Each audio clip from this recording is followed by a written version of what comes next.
Bury your worry before it buries you.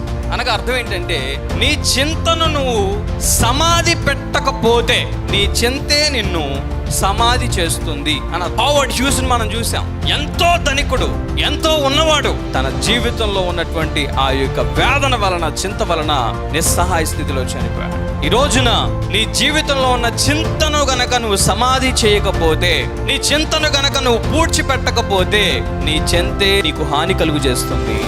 నీ చింతే నీకు మరణాన్ని తీసుకొని వస్తుంది. అది నీ ఆరోగ్యం గురించి అయినా, అది నీ గర్భఫలం గురించి అయినా, అది నీ జీవితం గురించి అయినా, అది నీ అప్పుల గురించి అయినా, అది నీ కుటుంబం గురించి అయినా, అది నీ పరీక్షల గురించి అయినా, దేని గురించి అయినా సరే, నీ చింతను గనక నువ్వు సమాధి చేయకపోతే నీ చింతే నిన్ను సమాధి చేస్తుంది. Bury your worry before it buries you.